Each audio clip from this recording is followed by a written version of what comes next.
نحمدہ و نصلی علی رسولہ الکریم بسم اللہ الرحمن الرحیم۔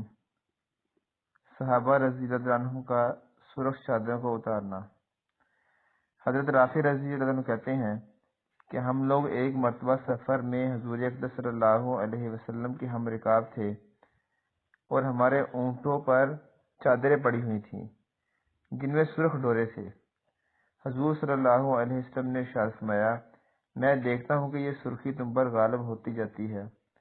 حضور صلی اللہ علیہ وسلم کا یہ ارشاد فرمانا تھا کہ ہم لوگ ایک دم ایسے گھبرا کے اٹھے کہ ہمارے بھاگنے سے اونٹ بھی ادھر ادھر بھاگنے لگے اور ہم نے فوراً سب چادریں اونٹوں سے اتار لیں۔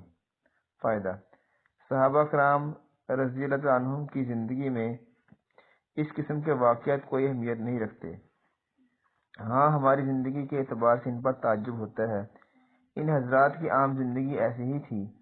عروہ بن مسعود رضی اللہ عنہ جب صلح حدیبیہ میں، جس کا قصہ باب نمبر 1 کے نمبر 3 پر گزرا، کفار کی طرف سے قاصد کی حیثیت سے آئے تھے تو مسلمانوں کی حالت کا بڑی غور سے مطالعہ کیا تھا اور مکہ واپس جا کر کفار سے کہا تھا کہ میں بڑے بڑے بادشاہوں کے یہاں قاصد بن کر گیا ہوں، فارس، روم اور حبشہ کے بادشاہوں سے ملا ہوں۔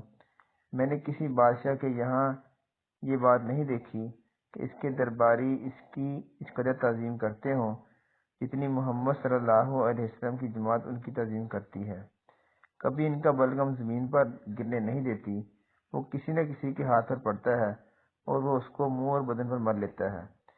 جب وہ کوئی حکم کرتے ہیں تو ہر شخص دوڑتا ہے کہ تعمیل کرے۔ جب وہ وضو کرتے ہیں تو وضو کا پانی بدن پر ملنے اور لینے کے واسطے ایسے دوڑتے ہیں گویا آپس میں جنگ و جدل ہو جاوے گا، اور جب وہ بات کرتے ہیں تو سب چپ ہو جاتے ہیں۔ کوئی شخص ان کی طرف عظمت کی وجہ سے نگاہ اٹھا کر نہیں دیکھ سکتا۔